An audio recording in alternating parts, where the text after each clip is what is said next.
तो उपदेशी वे पाप ग्रीष्म ऋतु में जलहें सयाने पूजून के सतत केवल ज्ञान पाने पूजून के सतत केवल ज्ञान पाने। बोले भगवान महावीर स्वामी की, आचार्य कुंद कुंद स्वामी की, आचार्य गुरुवर विद्यासागर मुनि महाराज की।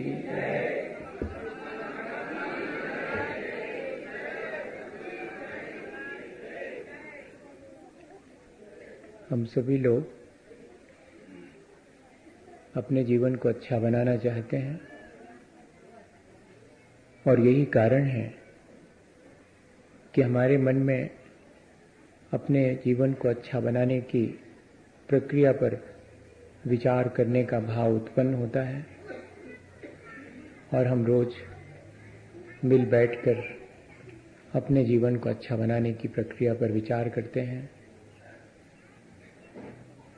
उस विचार के अनुरूप हम अपने जीवन को कितना अच्छा बना पाएंगे, ये अगला कदम है। पहला कदम यही है कि मैं जीवन को अच्छा बनाने के लिए संकल्पित हूं, और इतना ही नहीं, अच्छा जीवन कैसे बने इस बात पर मैं विचार भी करता हूं। हम अपने जीवन को खुद झांक करके देखते हैं अपने भीतर, तो हमें सब कुछ कई बार एकदम ठीक लगता है। हमें ऐसा नहीं लगता कि हम जैसा जीवन जी रहे हैं उसमें कुछ गड़बड़ी है। तब ऐसी स्थिति में ये कैसे मालूम पड़े कि सचमुच हम जैसा जीवन जी रहे हैं वो ही ठीक है? उसके लिए जरूरी है कि दूसरे के संबंध से हम अपने जीवन को देखें कि वो कैसा है। इन रिलेशन टू अदर्स, दूसरे से मेरा जिस तरह का संबंध है उससे मालूम पड़ता है कि मैं कैसा हूं। दूसरे की दृष्टि से मैं अपने आप को देखूं तो मुझे मालूम पड़ेगा कि मैं कैसा हूं। अब दूसरे की दृष्टि से तो मैं अपने को नहीं देख सकता, तो मैं इतना ही कर सकता हूं कि मैं अपने संबंधों को जरा ठीक से एनालिसिस करूं और देखूं कि मैंने इस संसार में किस किस से किस तरह के संबंध बनाए हैं। मैं वस्तु, व्यक्ति और घटना से, तीनों से अपने संबंध निर्मित करता हूं। उसमें विशेष रूप से वस्तु और व्यक्ति के बीच मेरे संबंध अधिक होते हैं। घटना तो थोड़ी देर को घटित होती है और मैं उस घटना से क्षण भर को जुड़ता हूं और फिर भूल जाता हूं। लेकिन मेरा सबसे ज्यादा संपर्क वस्तु और व्यक्ति से होता है। उससे मैं संबंध निर्मित करके अपना जीवन जीता हूं। वस्तु और व्यक्ति में भी मैं गौर से देखूं तो मेरे संबंध जितने अधिक वस्तु से हैं उतने व्यक्ति से नहीं है, क्योंकि वस्तु से संबंध स्थापित करने में सुविधा है। किसी भी चीज को हम उस पर अपना अधिकार जमा करके उसे अपना कह सकते हैं। उस चीज का हम जैसा उपयोग करना चाहें वैसा कर सकते हैं। उस चीज को जिस दिन हम रिप्लेस करना चाहें उस दिन हम उसे रिप्लेस भी कर सकते हैं। ये मेरी कार है, ये मेरी तिजोरी है, ये मेरे कपड़े हैं, ये मेरा मकान है, ये मेरी दुकान है। ये जो मेरा पोजेशन है, ये जो मेरा अधिकार है, वो बहुत आसानी से मैं निर्मित कर लेता हूं। हमें इसके लिए किसी चीज से पूछना नहीं पड़ता है कि वो चीज मेरी होना चाहती है कि नहीं होना चाहती। और इतना ही नहीं, उस चीज को मैं जहां रख देता हूं वो बिल्कुल एक आज्ञाकारी, अपने आज्ञाकारी पने को निर्वाह करती हुई वहीं रखी मिलती है। मैं मीलों लंबी यात्रा करके लौटूं तो मेरी तिजोरी में मुझे वहीं मिलती है, लेकिन मैं अपने बेटे को कहीं बिठा के जाऊं और 10 मिनट बाद भी लौटूं तो वो वहां बैठा नहीं मिलेगा, वो कहीं और घूमता फिरेगा। तो मुझे उससे संबंध बनाने में जरा दिक्कत होती, चीज से संबंध बनाने में ज्यादा दिक्कत नहीं होती। और चीज के साथ मजा यह है कि मेरे पॉकेट में कल तक 10 रुपए पड़े थे जिन्हें मैं अपना कहता था, आज मैं चाहूं तो किसी और को दे दूं, तो मुझे उस 10 रुपए के नोट से ये नहीं पूछना पड़ता कि किसी और के साथ जाओगे या मेरे पास ही रहोगे। नहीं पूछना पड़ता, मैं दे देता हूं। मेरे घर में कार में लेके आया था और मैं एक नया मॉडल देख के आया हूं, तो मैं चाहूं तो इस कार को चौराहे पे खड़े करके नीलाम कर सकता हूं। ये कार मेरे से मर्सी अपील नहीं कर सकती, दया की भीख नहीं मांग सकती, लोगों से ये जाके नहीं कह सकती कि मैंने वर्षों इनका साथ निभाया और आज मेरी जगह पर किसी और को लाके खड़ा कर रहे हैं। इसलिए इतना आसान है हमारा चीजों से संबंध बनाना। और आज हम देखते हैं कि वस्तु से संबंध व्यक्ति के सबसे ज्यादा है। एक कमरे में एक व्यक्ति और हजारों चीजें रह सकती हैं, लेकिन 2 व्यक्ति एक साथ नहीं रह सकते। ये इतनी आसान सी प्रक्रिया हमने अपना ली है, और जड़ वस्तुओं से संबंध बढ़ाने वाले की जड़ता कितनी होगी ये बहुत स्पष्ट दिखने में आ रहा है। और इसीलिए बौद्ध दर्शन में लिखा है कि जितना व्यक्ति जड़ पदार्थों से ममत्व रखता है उतनी उसकी तृष्णा बढ़ती चली जाती है, और जैन दर्शन में उसी को परिग्रह कहते हैं, क्योंकि ये इतनी गहरी आसक्ति है कि जिसको हम सहसा छोड़ नहीं सकते हैं। ऐसे सैकड़ों उदाहरण हैं कि व्यक्ति अपने हीरे जवाहरात को अपने शरीर से बांध करके और मरा। इतनी आसक्ति, इतना व्यामोह इन चीजों से हमारा हो जाता है। तो ये देखें, वैसे तो मुझे अपना मोह नहीं दिखाई पड़ता, वैसे तो मुझे अपनी तृष्णा नहीं दिखाई पड़ती, वैसे तो मैं ये कह सकता हूं कि मैं बहुत निष्प्रय हूं, मुझे किसी चीज की कोई जरूरत नहीं है, लेकिन मैं देखूं इन चीजों से मैंने कैसे संबंध बना रखे हैं, उससे मालूम पड़ेगा कि मेरी चेतना अभी किस ऊंचाई पर है, पहुंची है, या कि अभी अपने धरातल पर ही खड़ी हुई है। व्यक्ति से संबंध बनाने में बहुत ध्यान रखना पड़ता है, उसके मन का भी ध्यान रखना पड़ता है। तो व्यक्ति से भी हमने संबंध बनाए तो हैं, लेकिन बहुत सोच समझ के संबंध बनाए हैं। 3 तरह के संबंध हम चेतन आत्माओं से बनाते हैं। जड़ वस्तुओं से तो एक ही संबंध होता है, उपयोगिता का संबंध होता है, वे मेरे उपयोग में आती हैं और उनसे मेरा स्टेटस मैं तय करता हूं।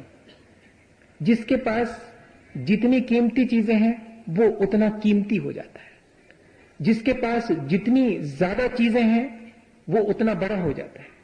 तो मैं अपने मैं को इन्हीं चीजों के द्वारा बड़ा कर लेता हूं।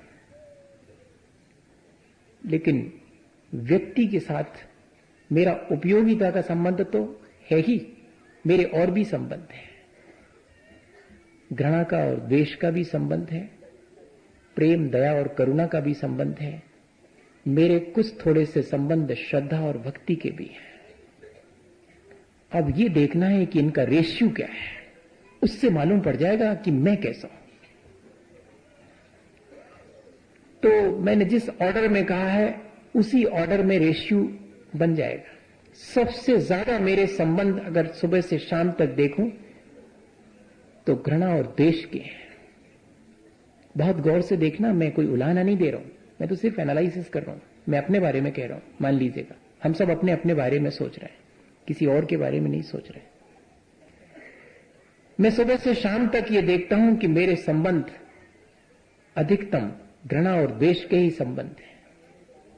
जैसे कि कुनिक का अपने पिता से था, जैसा कि पिता से था। क्या ऐसे ही संबंध हमारे तो नहीं है? बहुत अधिक मात्रा में देखने में कि हमारे संबंध इसी तरह के हैं। इतने जल्दी हमारे मन में दूसरे के प्रति विद्वेष की भावना आती है, इतनी जल्दी हमें दूसरे के गुण देख करके ईर्ष्या का भाव आता है। ईर्ष्या भी एक द्वेष का ही रूप है और कुछ नहीं। मेरी भावना पढ़ते समय मैं कहता जरूर हूं कि देख दूसरों की बढ़ती को कभी न ईर्ष्या भाव रखूं, लेकिन मेरा सुबह से शाम तक पूरा जीवन दूसरे के गुणों को सहन नहीं कर पाने के कारण ईर्ष्या से ही भरा रहता है। इवन मैं जब पूजा करता हूं तब भी मेरे मन में यह भाव आ जाता है। यहां तक कि मैं जब धर्म सभा में बैठा होता हूं तब भी मैं दूसरे किसी व्यक्ति को अधिक सम्मान पाते देख करके और बहुत मुश्किल में पड़ जाता हूं। ये मेरी चेतना का मुझे एनालिसिस करने पर ऐसा लगने लगता है कि मैं तो बहुत पतित हो गया।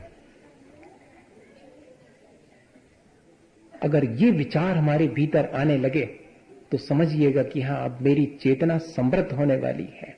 वरना 99% लोगों को यह चीज समझ में ही नहीं आती है कि दूसरे से मेरे संबंध जो मैंने ईर्ष्या और द्वेष और घृणा के बनाए हैं, उनसे मेरी ही चेतना मलिन हुई है, दूसरे का कोई भी घाटा नहीं हुआ है।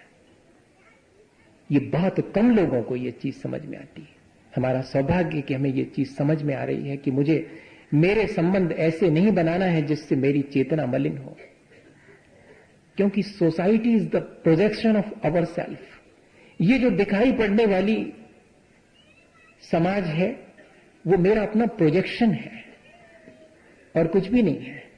मेरे भीतर घृणा है तो मुझे सब दूर वैसे ही लोग दिखेंगे जो घृणास्पद है। मेरा द्वेष है तो मुझे कहीं गुणवत्ता दिखेगी ही नहीं। दुर्योधन महाराज अगर विश्व में ढूंढने निकले कोई भला आदमी तो लौट के आएंगे और कहेंगे कोई भला नहीं है। लेकिन अगर दुनिया को देखने के लिए युधिष्ठिर महाराज को भेजा जाए कि एक आध बुरा ढूंढ के लाओ, तो वो कहेंगे साहब क्षमा करो, एक भी नहीं मिला, कोई बुरा नहीं है। युधिष्ठिर महाराज की आंख में संसार में कोई बुरा नहीं है, क्योंकि वे अपने आप में बहुत अच्छे हैं, इसलिए उन्हें कोई बुरा नहीं दिखता।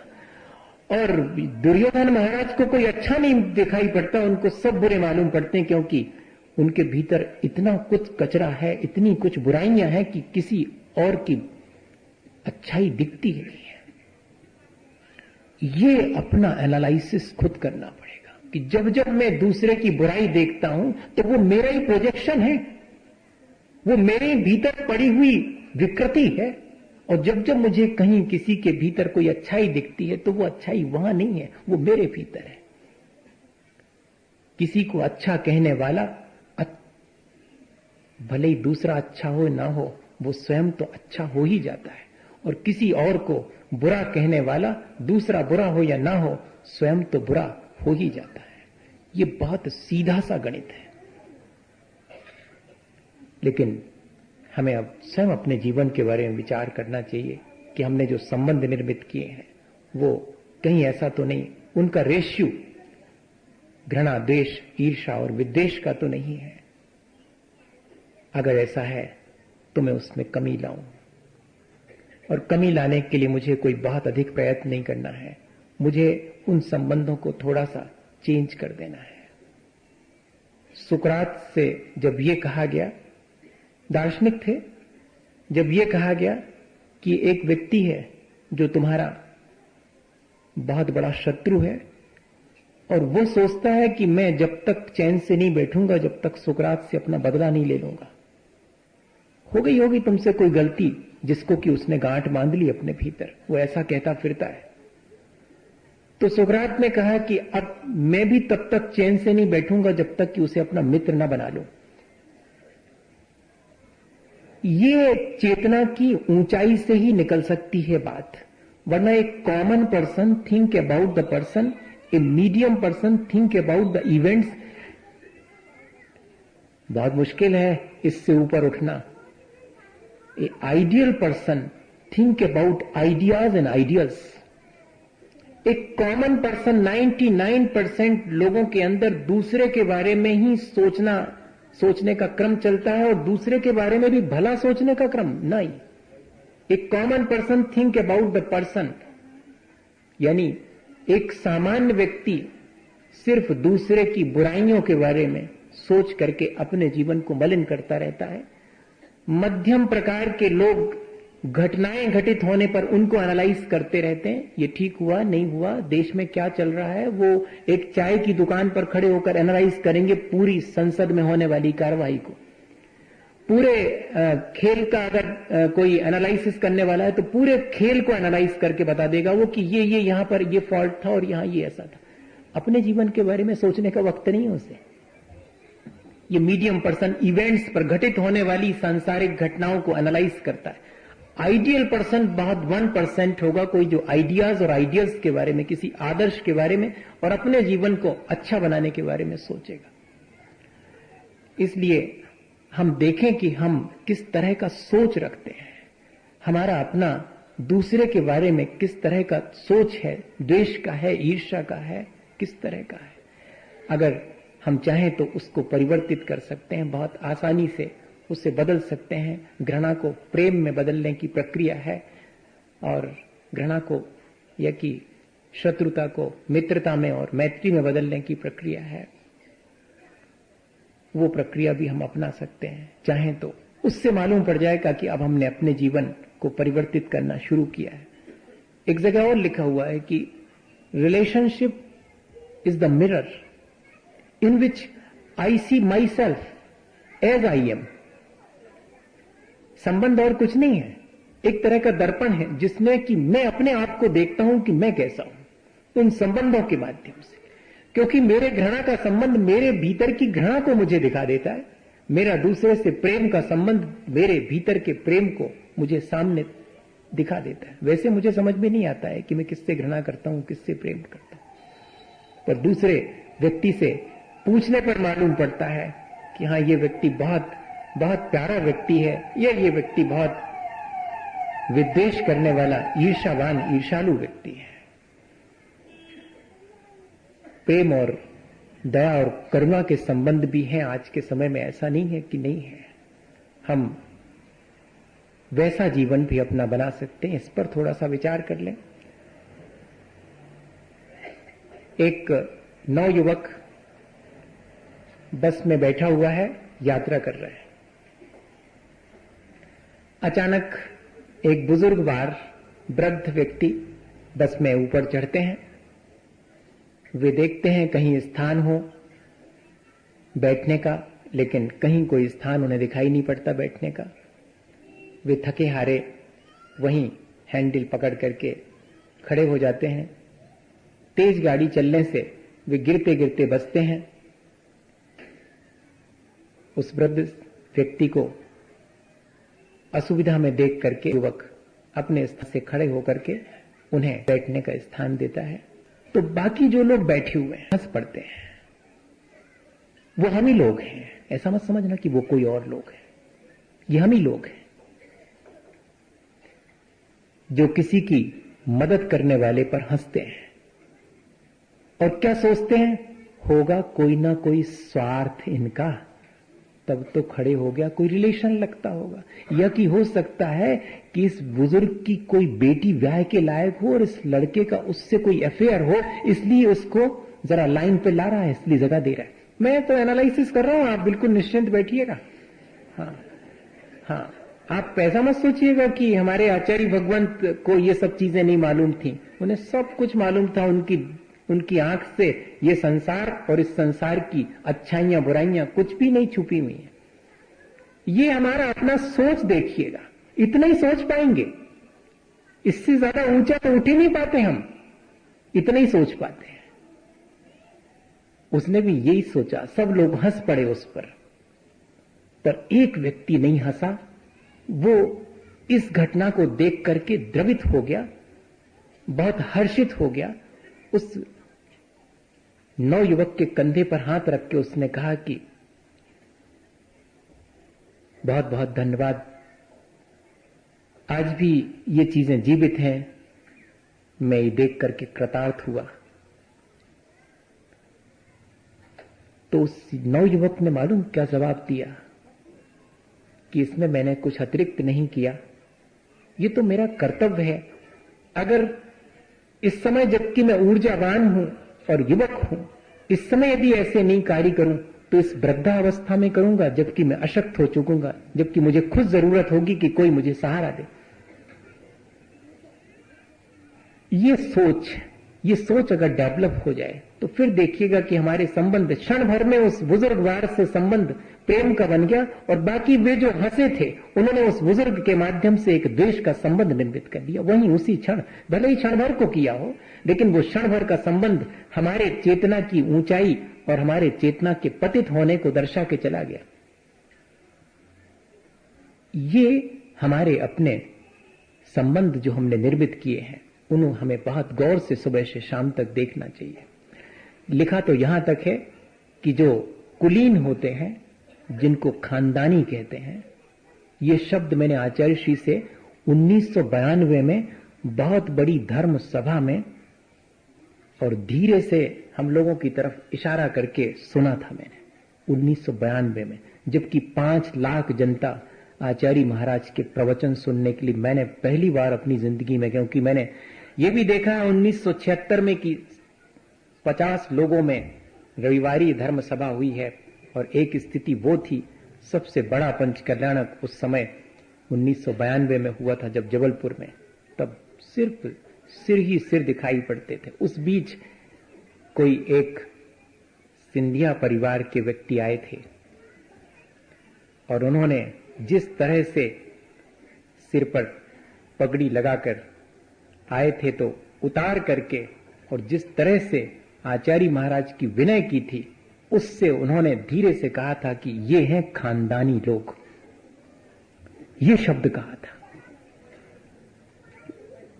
उस समय ये बात मुझे लगी थी कि वास्तव में ये है हमारे अपने स्टेटस का सिंबल। आज हमारे स्टेटस का सिंबल कुछ और ही है। जितनी गर्दी करें, जितनी मस्ती करें, जितनी वल्गरिटी करें, उतने नवयुवक कहलाएंगे। ये स्टेटस है नवयुवक का। और एक वो नवयुवक है जो कि निरंतर मदद के लिए तैयार हो और कह रहा है कि अभी तो समय है जो कि मैं कर सकूं। बड़े व्यक्ति का स्टेटस यह है कि वो अपने दरवाजे पे आए हुए छोटे व्यक्ति को दुत्कार के भगा दे, ये उसका स्टेटस है। वो उससे प्रेम से बात ना करे, वो उससे गले ना मिले, क्योंकि वो बड़ा है। ये क्राइटेरिया है अपना। इसका मतलब है कि हमने अपनी चेतना को पतित होने में ही महान मान लिया है। ये भ्रम हमारे भीतर पैदा हो गया। अब ऐसी स्थिति में बताइएगा, बहुत मुश्किल है कि नहीं? कैसा लगने लगता है? मुझे तो सब कुछ बहुत थोड़ी देर के लिए बहुत बेमानी मालूम पड़ने लगता है। मैं ईमानदारी से बोलूं, सारे संबंध मुझे बेमानी लगने लगते हैं। कई बार जब ऐसे सोचता हूं, आपके साथ बैठ के सोच रहा हूं, अकेले भी कभी कभी सोचता हूं, क्या धरा हुआ है यहां पर? आपको नहीं लगता ऐसा? कभी कभी लगता तो होगा। कभी कभी ऐसी छटपटाहट तो होती होगी कि क्या कर लिया मैंने अपने आप का। बनता तो बहुत होशियार हूं, बहुत समझदार हूं, लेकिन हूं तो बिल्कुल ही नहीं। ऐसा लगना चाहिए तो हो सकता है कि थोड़ा बहुत हमारे जीवन में परिवर्तन हो और हम अपने आप को परिवर्तित करके बहुत बेहतर और बहुत अच्छा बना सकें। मैं आपको एक छोटी सी वो घटना कहना चाह रहा हूं जो कि हमारे उस प्रेम के, करुणा और मैत्री संबंध को प्रदर्शित करती है, जो हमारे भीतर ये भावना उत्पन्न करती कि हाँ, सचमुच मुझे संबंध स्थापित करने चाहिए संसार में, तो बस इतने ही करना चाहिए। संसार से पार होने का संबंध भी मुझे स्थापित करना चाहिए। वो संबंध है श्रद्धा और भक्ति का। लेकिन संसार में अगर मैं रहूं तो घृणा और प्रेम में से संबंध प्रेम का बनाऊं, शत्रुता और मित्रता से मैं संबंध मित्रता का बनाऊं, मैं दया और करुणा का संबंध अधिक से अधिक लोगों से निर्मित करूं। एक व्यक्ति तीर्थ यात्रा के लिए गया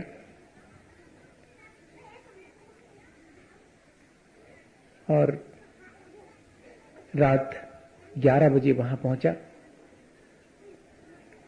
देखा तो कहीं कोई ठहरने के लिए कमरा नहीं मिला किसी भी धर्मशाला में।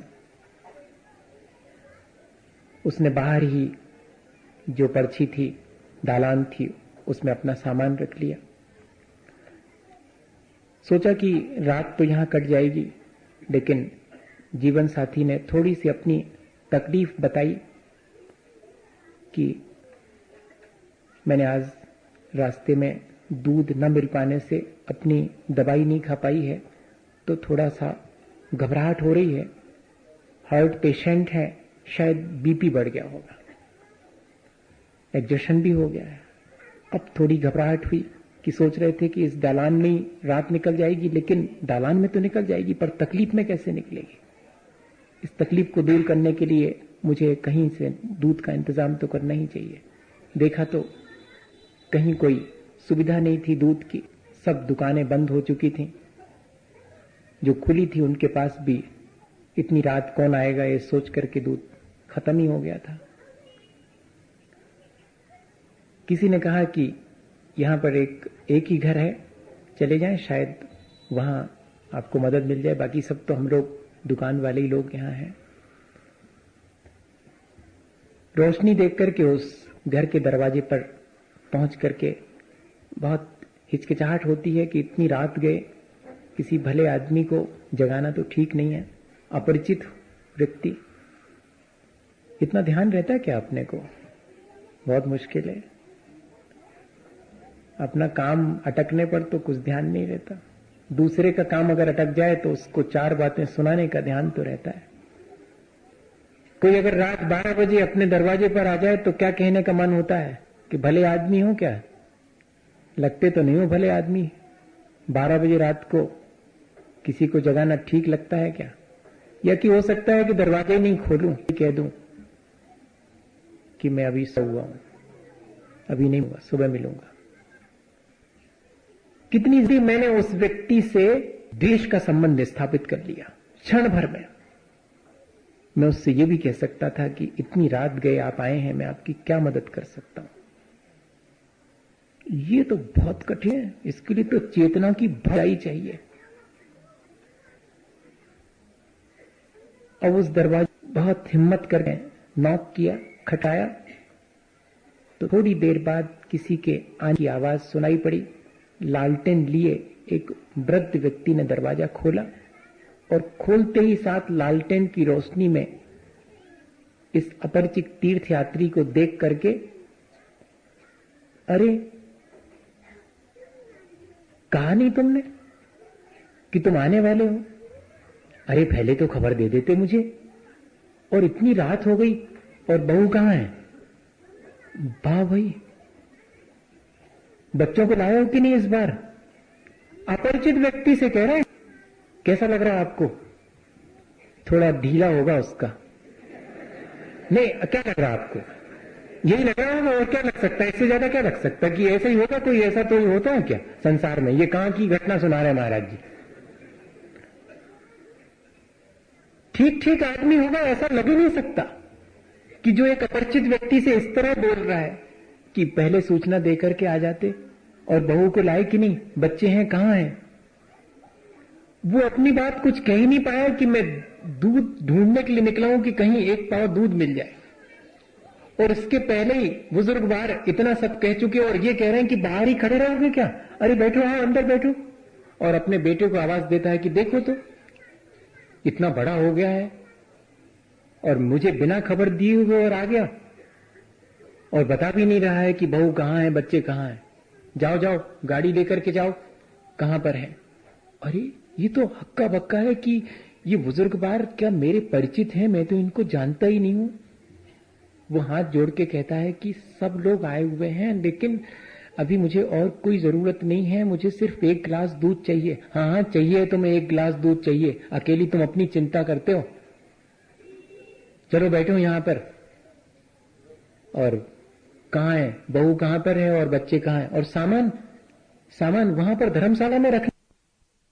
अब तो कहते ही चले जा रहे हैं वो, और नहीं माने बहुत हाथ पैर जोड़े कि नहीं बस आप तो एक दूध दे दीजिएगा, बहुत तकलीफ है दवाई खाने के लिए, बहुत मुश्किल में, और अपने बेटे से वहां दूध भेजा, साथ में इस व्यक्ति को भेजा, सामान उठवा करके सबको ला करके अपने घर में जगह दी।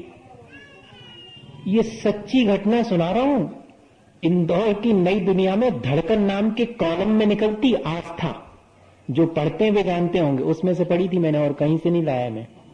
और उस व्यक्ति ने लिखा है कि मैंने तीर्थ यात्रा वास्तव में करने का आनंद उस क्षण में लिया, मैंने भगवान के दर्शन उस व्यक्ति के अंदर किए हैं। लोग पता नहीं किस मूर्ति में कौन से भगवान के दर्शन करते हैं, मैंने उस व्यक्ति के जीवन में खुद अनुभव किया। बताइएगा हमारा अपना सोच आज किस तरह का हो गया। और एक ये सोच है कि हम क्षण भर के अंदर बाहर किसी चैतन्य व्यक्ति को देख करके और झट से उसकी चेतना का सम्मान करते हैं। जहां रिवरेंस ऑफ लाइफ है, मानिएगा कि वहां पर है प्रेम का संबंध, दया और करुणा का संबंध। अभी तो हम अपनी चेतना का सम्मान चाहते हैं, लेकिन जहां जहां चेतना धड़कती है उस सबके सम्मान की भावना हमारे मन में कहां है? कहां है हमारे मन में ऐसा संबंध स्थापित करने की भावना? हो सकता है कि आप ये कहें, क्योंकि इस तरह की बात कहने के बाद मेरे पास प्रश्न आते हैं कि महाराज आप तो संबंधों की बात कर रहे हैं, हम तो सोच रहे थे कि संसार से पार होने के लिए संबंध ही छोड़ना पड़ेंगे, आप भी सबरे संबंध छोड़ के आए और हमें संबंधों की बात बता रहे। जी तो संसार की बात बता रहे हैं आप, ऐसा आपको लग सकता है। और मेरे पास हो सकता है कि अगले दिन प्रश्न भी आ जाए, मैंने पहले ही क्लियर कर दिया है। जबकि हम सुबह से शाम तक इन्हीं संबंधों में जीते हैं। अभी तो मैंने ये नहीं कहा कि देह से मेरा कौन सा संबंध है, अपनी ही नहीं दूसरे की देह से भी मेरा कौन सा संबंध है। अभी तो इस पे एनालिसिस नहीं है, कभी करूंगा, इस पर भी करूंगा। अभी तो सिर्फ वस्तु और व्यक्ति से संबंध जो हमने बना रखे हैं उनकी हम चर्चा कर रहे हैं। उससे मालूम पड़ता है कि हमारी चेतना कैसी है। और आखिरी इस संसार से पार होने का संबंध है, वो है अपने पूज्य पुरुषों के प्रति श्रद्धा और भक्ति का संबंध। हो सके तो घृणा और द्वेष के संबंधों में कमी ला करके सबसे प्रेम और करुणा का संबंध हम निर्मित करें। एक बहन जापान गई थी अपने स्टडी के लिए, मेरे से आशीर्वाद लेके गई थी। और मैं आपसे कह दूं कि वो कोई जैन बेटी नहीं थी। हाँ, ये नहीं समझना कि वो जैनी थी, लेकिन उसकी श्रद्धा। जाते समय आशीर्वाद लेके गई, लौट करके 1.5 साल बाद सबसे पहले अपने घर आने के बाद उसने कहा कि गुरुजी के पास जाऊं।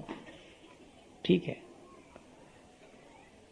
मेरे पास आकर के जब सारा कुछ उसने बताया कि ऐसा है वहां, ऐसा है वहां, बहुत प्रशंसा की। रात 12 बजे भी किसी के दरवाजे पे नॉक करो तो सबसे पहले वो पूछता है कि मैं आपके लिए क्या कर सकता हूं। और अगर अपन ये कहें कि फलानी जगह जाना है तो ये नहीं कहता कि ऐसे ऐसे चले जाना, वो कहता थोड़ा ठहरो मैं आता हूं, और जल्दी से तैयार होकर आपके साथ आपको भेज के आएगा। इतना मैनर है वहां पर। ये सब चीज तो बहुत अच्छी है। बाजू में एक कोई टाइपिस्ट लेडी थी बाजू के कमरे में, तो वो एक दिन आकर के बोलती हैं कि मैं अपने टाइपिंग के चेंज कर लूं अगर मेरी टाइपिंग से आपको कोई असुविधा होती हो, क्योंकि आप मेरे देश में मेहमान बन के आई हुई हैं। वो इतना केयर करते हैं, सब कुछ है। मैंने कहा तब तो बहुत अच्छा शहर, बहुत अच्छा देश है। तो फिर यहां वापस काहे को आ गए बेटे? मैंने सीधा पूछा। वहां तो बहुत अच्छा था फिर तो। बोलती नहीं, वहां सब कुछ है, वहां सब एक दूसरे का ध्यान रख सकते हैं, लेकिन वहां हम किसी को अपना नहीं कह सकते हैं। वहां पर कोई आत्मीयता नहीं है। वहां सब एक दूसरे का उपयोग करते हैं, सब एक दूसरे के काम आते हैं, लेकिन कोई किसी का अपना नहीं है। वो जो एक आत्मीयता है, वो जो एक परस्पर एक दूसरे के लिए एक दूसरे के सुख दुख में सहयोगी बनने का भाव है, वो नहीं है। वहां पर संबंध वहां नहीं है। ये हमारी अपनी विशेषता है, हमारी अपनी भारतीय संस्कृति की। यहां हम यहां हम आत्मीयता के और अच्छे संबंध बनाते हैं, एक दूसरे के कल्याण में कारण बनते हैं। इस चीज को हम धीरे धीरे भूलते जा रहे हैं। वो जो श्रद्धा और भक्ति के संबंध है वो तो बहुत थोड़े से हैं, वो तो मंदिर तक ही सीमित है। वो तो मेरा 1 घंटे का जॉब है। वो एक जॉब है मेरा, 1 घंटे का पार्ट टाइम जॉब है मेरा। वो मैं आता हूं और भगवान के सामने और गा करके बजा करके और खूब भक्ति भाव अपना प्रदर्शित करता हूं। लगता तो है जैसे कि मेरी भक्ति बहुत है, मेरी श्रद्धा भगवान के प्रति बहुत है, लेकिन ऐसे नहीं मालूम पड़ेगा ये श्रद्धा और भक्ति। वो तो जब मालूम पड़ती है जब मैं दुकान पे बैठा रहता हूं और जब मेरी अंतरात्मा की आवाज बेईमानी नहीं करने के लिए कहती है और मैं उसे दबा करके कहता हूं कि यहां ऐसे नहीं चलेगा, वो मंदिर नहीं है, ये दुकान है। तब मालूम पड़ता है कि मेरी कितनी श्रद्धा है, मेरी कितनी भक्ति है। ज्यादा कठिन तो नहीं लग रहा?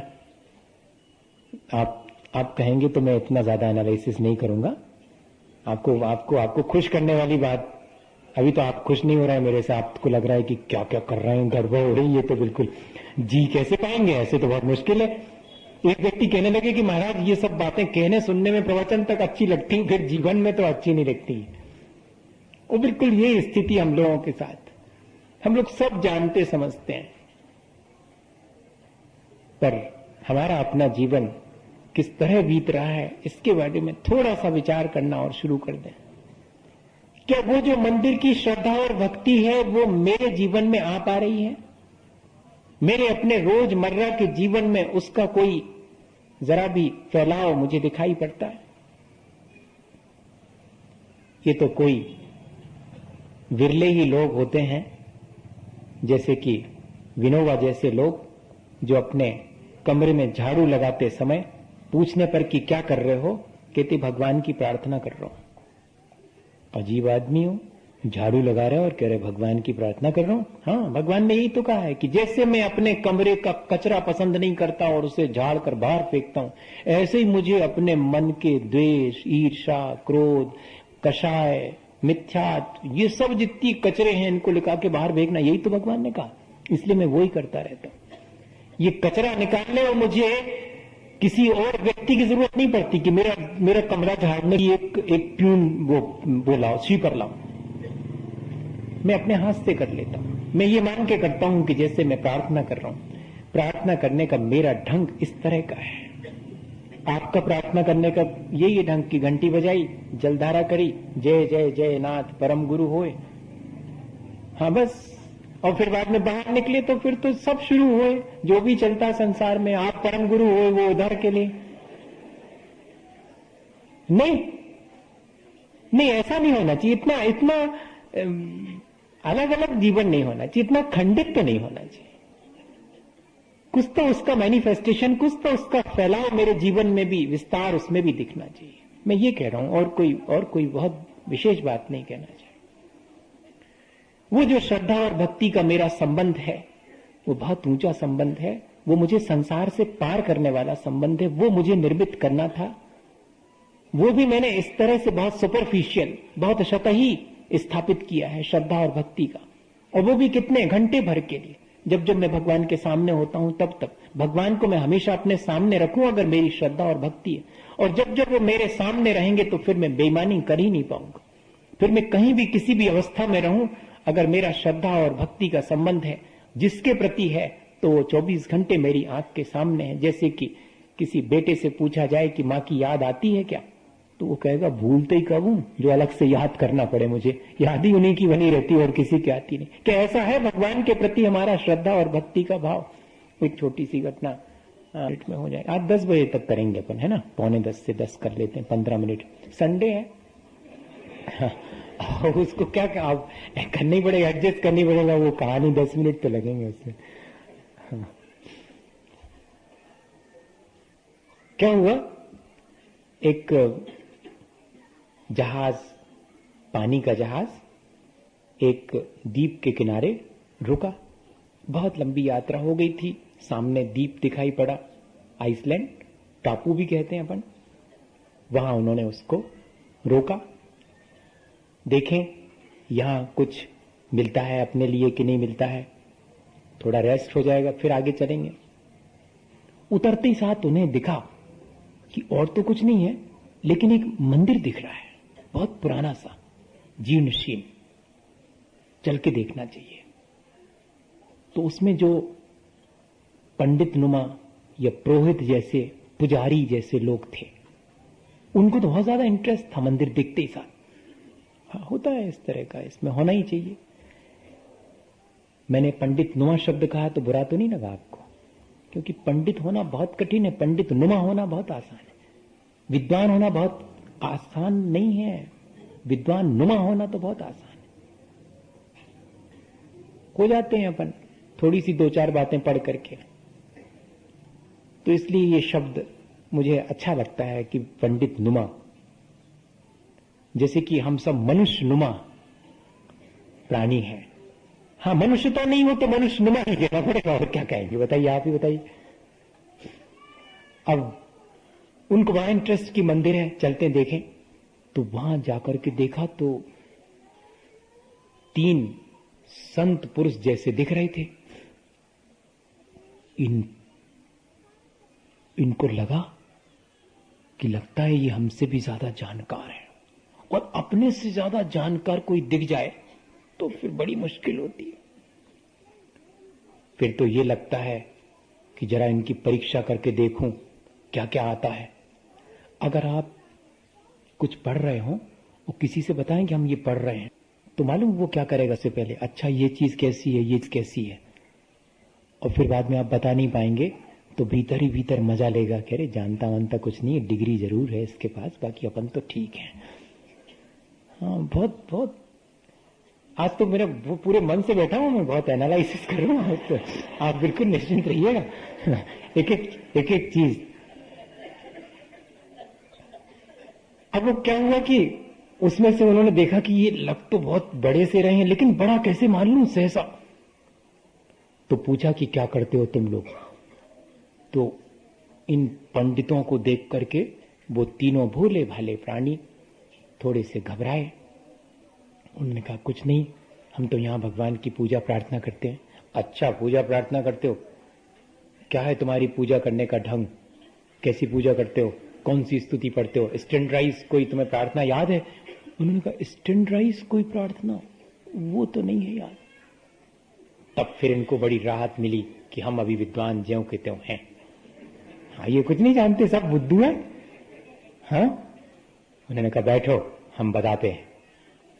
अब वो सब भूल गए कि क्या क्या देखना था इस टॉप के अंदर, ये मिल गए।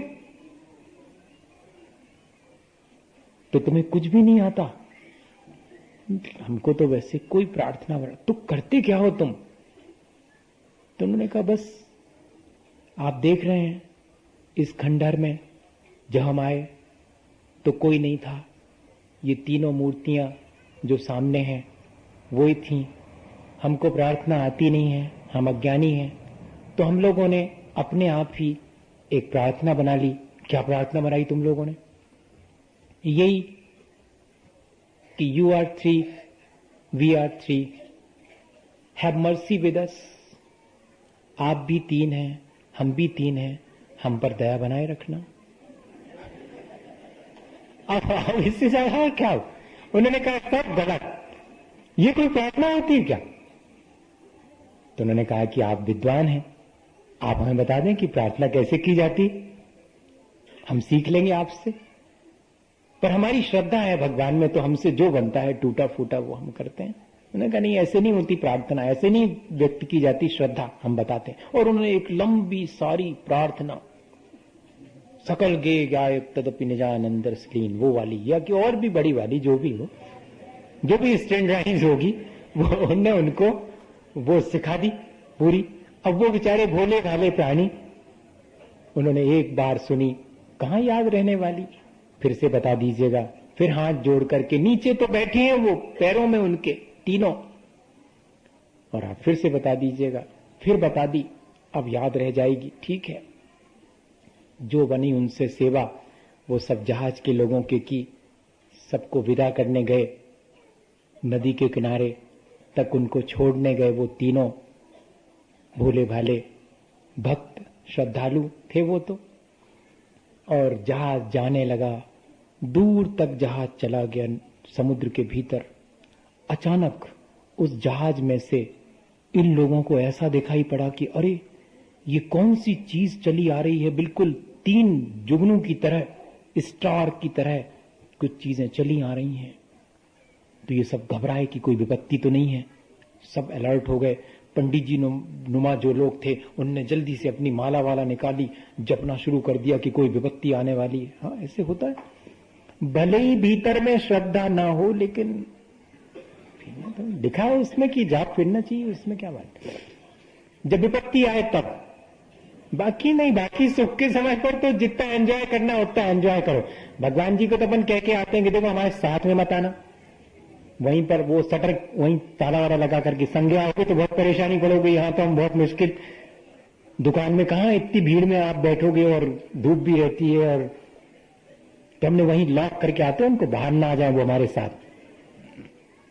इतनी श्रद्धा भक्ति है हमारी।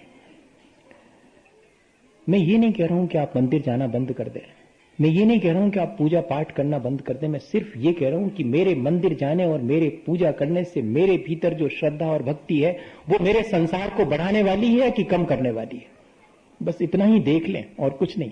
मैंने जो संबंध भगवान से अपना श्रद्धा और भक्ति का स्थापित किया है वो सचमुच ठीक किया है या नहीं किया है। काम चलाऊ संबंध तो नहीं है वो मेरा, और अधिकांश मौके पे देखते हैं कि काम चलाऊ संबंधी है, इससे ज्यादा नहीं है।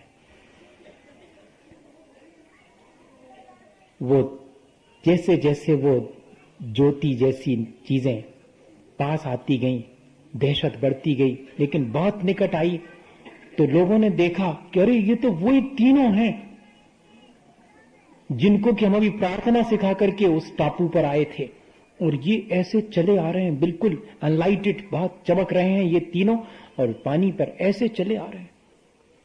अब तो वो जो पंडित जी वगैरह थे, विद्वान थे, वो सकते में आ गए। आंगन फांगन उनको जल्दी से जहाज के ऊपर चढ़ाया। जैसे ही वो तीनों जहाज के ऊपर आए और पंडित जी को देखा, साष्टांग हो गए। अब पंडित जी बहुत दुविधा में कि ये कर क्या रहे हैं। हाथ जोड़ के बोले कि वो जो आप प्रार्थना सिखा आए थे वो तो भूल गई हमसे, आप कृपा करके, हम इसीलिए आए आपके चरणों में कि आप फिर से प्रार्थना सिखा दो। अब पंडित जी की बारी थी। पंडित जी उनके चरणों में झुके हुए हैं और कह रहे हैं कि आप ही की प्रार्थना सही है, you are 3 we are 3, have mercy with us. उसकी वजह से यहां तक आप ऐसे चले आए। हमारी ये जो स्टैंडर्डाइज हमने बना रखी है प्रार्थना, जिसको हम रोज भगवान के सामने दोहरा लेते हैं, जिसका एक अंश भी हमारे जीवन में प्रकट नहीं होता है, और तुम्हारी श्रद्धा तुम्हें कितना निश्चित और कितना सहज और सरल बना गई है। ऐसा संबंध अगर हमारा निर्मित हो जाए तो हम इन सारे संसार के संबंधों से बहुत ऊपर उठ सकते हैं और अपने जीवन को बहुत अच्छा बना सकते हैं। हमें सद्बुद्धि मिले, हम जल्दी से जितना जीवन शेष रहा है उसमें ऐसा कुछ करें जिससे कि हमारा जीवन और अच्छा बन सके। यहां से विदा लेते समय हम निराश होकर के न लौटें कि कुछ भी तो नहीं कर पाए, बल्कि बहुत प्रसन्नता पूर्वक लौटें कि मैं मनुष्य हुआ तो मुझे जो करना था मैंने वो किया और अब यहां से विदा ले रहा हूं। ऐसी भावना हमारे भीतर बनी रहे। इसी भावना के साथ आज अपन एक साथ मिल बैठकर नमोकार करते हैं।